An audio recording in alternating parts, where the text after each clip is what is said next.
Hello everyone, welcome back to my YouTube channel.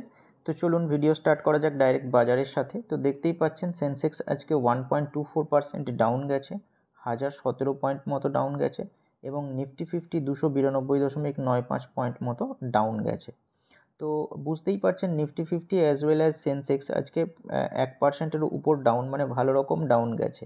এবং Nifty small cap 100 যদি দেখেন সেটাও দেখুন 1.25% ডাউন, মানে প্রায় 245 পয়েন্ট মতো ডাউন। এবং নিফটি মিড ক্যাপ 100 946.55 পয়েন্ট মতো ডাউন গেছে। তো আজকে কিন্তু মার্কেটে সমস্ত ক্যাপই কিন্তু ভালো রকম ডাউন যায়। তো স্বাভাবিকভাবেই সেক্টরিয়াল ওভারভিউও যদি দেখেন তো দেখতেই পাচ্ছেন সমস্ত সেক্টর কিন্তু আজকে রেডে গিয়ে ক্লোজ দিয়েছে। তো মানে বিশেষত পিএসইউ ব্যাংক এবং Nifty oil and gas bank Nifty এগুলো কিন্তু খুব বাজেভাবে পড়েছে। দেখতেই পাচ্ছেন 1.74% ডাউন, এটা 2.16%, আর পিএসইউ ব্যাংক 3.57% ডাউন। তো অ্যাডভান্স ডিক্লাইন রেশিও আজকে খুবই খারাপ ছিল, মানে অ্যাডভান্সের স্টক কিন্তু ডিক্লাইনের তুলনায় কম ছিল। তো স্বাভাবিকভাবে আপনাদের পোর্টফোলিও কিন্তু আজকে নেগেটিভে ক্লোজ দেওয়ার কথা। তো জানাবেন কমেন্টে কেমন কি পারফরমেন্স দিল আপনাদের পোর্টফোলিও। এবার চলুন নিফটির চার্টে যাওয়া যাক। তো দেখতেই পাচ্ছেন নিফটি 50 আজকে 1.17% মতো ডাউন গেছে, মানে 292.95 পয়েন্ট মতো ডাউন গেছে, 24,852 পয়েন্টে ট্রেড করছে। তো মোটামুটি 24,850 এই লেভেলটাতেই কিন্তু একটা ছোটো মোটো সাপোর্ট রয়েছে। তো দেখা যাক, আজকে ব্রেকডাউন বলবো না, মোটামুটি ওই রেঞ্জেই ক্লোজ দিয়েছে। তো সমস্তটাই নির্ভর করছে ইউএসের যে জব ডেটা তার উপর। তো পরে ডিসকাস করছি কেমন কি হলো না হলো। তো দেখা যাক নেক্সট ডেতে এই লেভেলটা ব্রেক করে নিচে আসে কিনা, মানে 24,500 পয়েন্ট অবধি আসে কিনা। তো নজর রাখবেন একটু চার্টটার উপর। দেখুন এখানেও ওই একই নিউজ লেখা আছে যে ইউএসের জব ডেটাটাকে লক্ষ্য করে কিন্তু ইন্ডিয়ান ইকুইটি স্লাইড করেছে বা নিচে গেছে। তো ফ্রাইডেতে মানে আজকেতেই কিন্তু ইউএস জব ডেটাটা রিলিজ হবে সন্ধ্যের দিকে। মানে এখন যখন ভিডিও রেকর্ড করছি তখন কিন্তু জব ডেটা রিলিজ হয়ে গেছে। ডিসকাস করছি শেষে এটা নিয়ে কেমন কি হলো না হলো। তো দেখুন ওভারঅল মার্কেট কন্ডিশন বুঝতেই পারছেন যে ফেডের রেট কাটের উপর অনেকটা নির্ভর করছে, মানে জব ডেটা যেরকম আসবে সেই ওয়াইজ কিন্তু ফেডের রেট কাটটা মানে হবে, মানে কত বিপিএস হারে হবে সেটা কিন্তু ঠিক হবে, ওটাই এখানে ডিটেলে লেখা আছে। আর সেন্সেক্স দেখতে পাচ্ছেন 1017 পয়েন্ট মতো ড্রপ করেছে, এবং নিফটি 50 292.95 পয়েন্ট ড্রপ করেছে। এসবিআইএন এবং ভারত পেট্রোলিয়াম, আইসিআইসিআই ব্যাংক এইগুলো কিন্তু প্রায় 4%-এর উপর কিন্তু ডাউন গেছে। আর কনভার্সলি যদি দেখেন Asian Paints, Bajaj Finance, JSW Steel এগুলো ভালো পারফরমেন্স দেখিয়েছে আজকে। দেখুন এখানে অ্যাঞ্জেল ওয়ান সম্পর্কে একটা নিউজ রয়েছে যে 9 লাখ নতুন ক্লায়েন্ট কিন্তু অগাস্টে এরা সাইন করেছে, মানে অ্যাঞ্জেল ওয়ান অ্যাপ ইউজ করতে স্টার্ট করেছে, যেটা কিন্তু 22.9% ইয়ার অন ইয়ার বেসিসে আপ। তো অবশ্যই অ্যাঞ্জেল ওয়ানের জন্য এটা একটা ভালো খবর, যত লোক সাইন আপ করবে তত ওদের রেভিনিউ এবং প্রফিট বাড়বে। আর দেখুন স্ট্রাইড ফার্মা গ্লোবাল সম্পর্কে একটা নিউজ রয়েছে। তো mainly Singapore based step down subsidiary of Stride Pharma Science has received approval from the US Food and Drug Administration for the generic version of theophylline extended release tablet.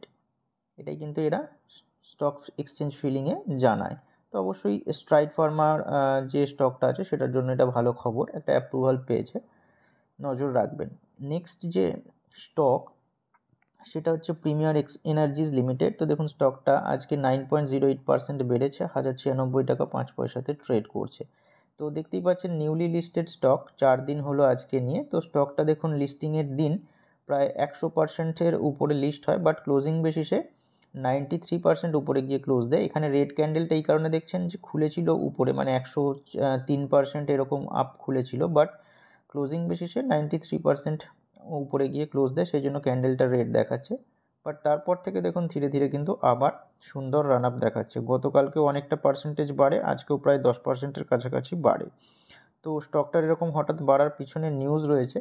তো সেই নিউজটা হচ্ছে যে দেখুন এরা একটা অর্ডার উইন করেছে $25.6 মিলিয়ন। মানে এটা কিন্তু 5 তারিখের, মানে গতকালকের নিউজ। স্টকটা 17% বাড়ে, আর আজকেও দেখবেন স্টকটা 9%-এর উপর বাড়ে। তো এরা এই মেন বাড়ার পিছনে কারণ হচ্ছে 2.15 বিলিয়ন রুপিজের অর্ডার উইন করেছে, যে কারণে স্টকটা এতটা ভালো পারফরমেন্স দেখাচ্ছে। তো দেখুন কোম্পানি এটা বলেছে বা জানিয়েছে, from the Uttar Pradesh department of agriculture for supply installation commissioning of solar water pumping system, এর কাছ থেকে কিন্তু অর্ডারটা পেয়েছে। আর এটা দেখুন 3 সেপ্টেম্বর কিন্তু লিস্টেড হয় এনএসিতে। তো ইস্যু প্রাইসের থেকেও ডবল প্রাইসে প্রায় লিস্টেড হয়, এটাই কিন্তু এখানে জানানো রয়েছে। নিউলি লিস্টেড স্টক তো রিস্ক বেশি থাকবে, যা করবেন একটু ভাবনা চিন্তা করে করবেন। নেক্সট যে স্টক সেটা হচ্ছে এসবিআই কার্ডস।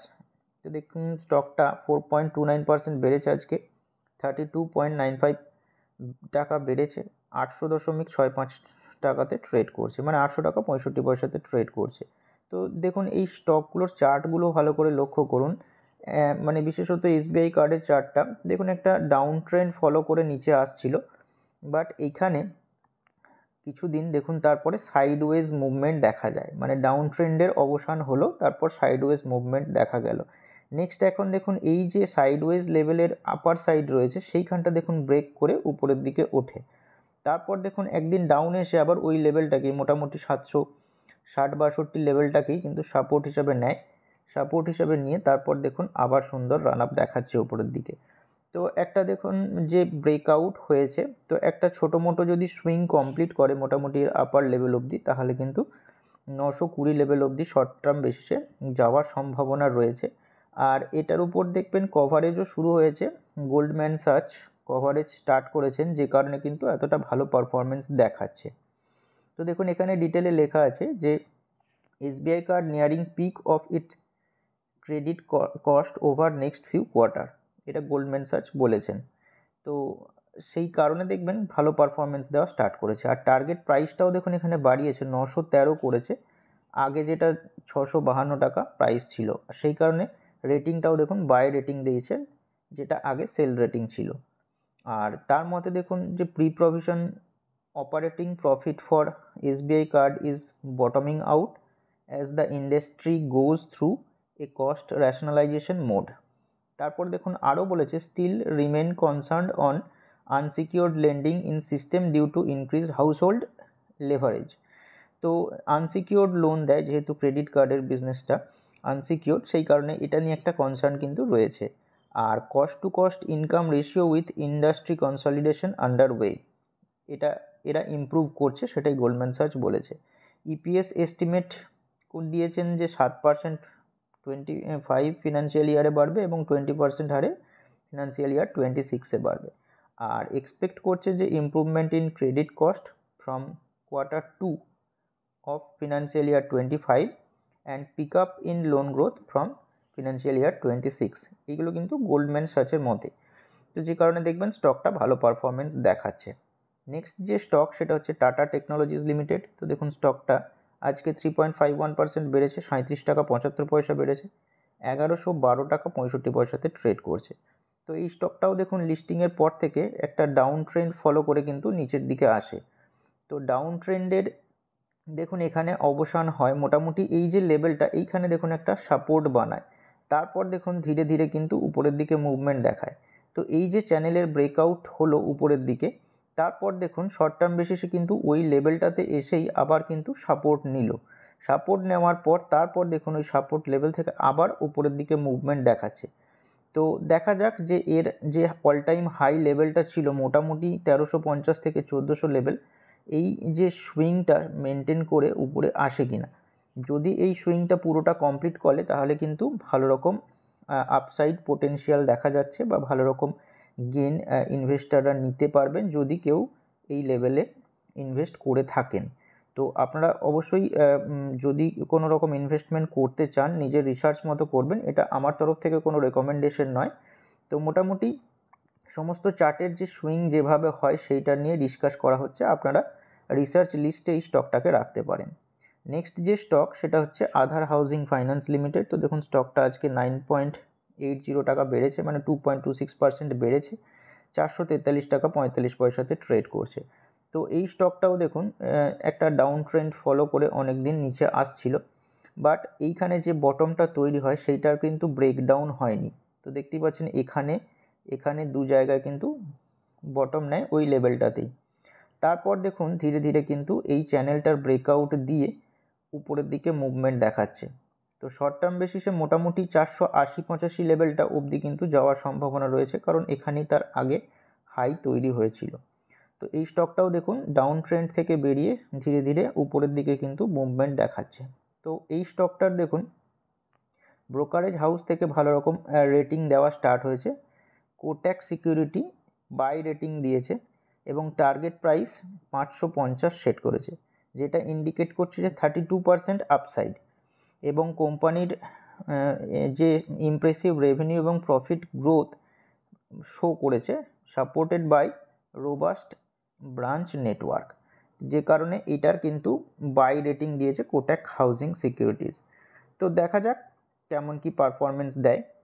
এবার চলুন ইউএসের যে জব ডেটা রিলিজ হয়েছে সেটা কেমন কি হয়েছে দেখা যাক। তো দেখতেই পাচ্ছেন 1,42,000 জব কিন্তু অ্যাড হয়েছে অগাস্টে, মানে আনএমপ্লয়মেন্ট রেটটা ড্রপ করেছে 4.2%-এ।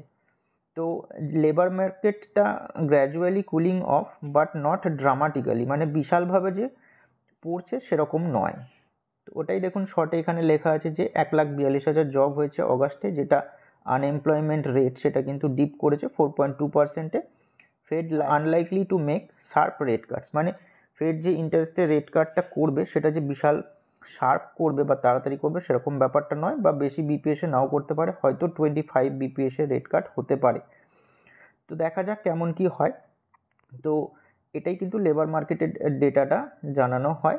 আর এখানে দেখুন আর একটু ডিটেলে বলা হয়েছে, while the figure fell short expectation, a slight dip in the unemployment rate to 4.2% indicated that the labor market is gradually cooling off but not dramatically, মানে বিশালভাবে যে পড়ছে সেরকম নয়। তো এই নিউজটা unlikely to prompt the federal reserve two make sharp interest rate কাট, যেটা বললাম আপকামিং পলিসি মিটিং, মানে 17-18 সেপ্টেম্বর এদের ফেড এর মিটিং আছে। তো সেই মিটিংয়ে যে বিশাল রকমের রেট কাট হবে সেরকম আশাটা না করাই ভালো। মোটামুটি 25 বিপিএসের রেট কাটের সম্ভাবনা রয়েছে।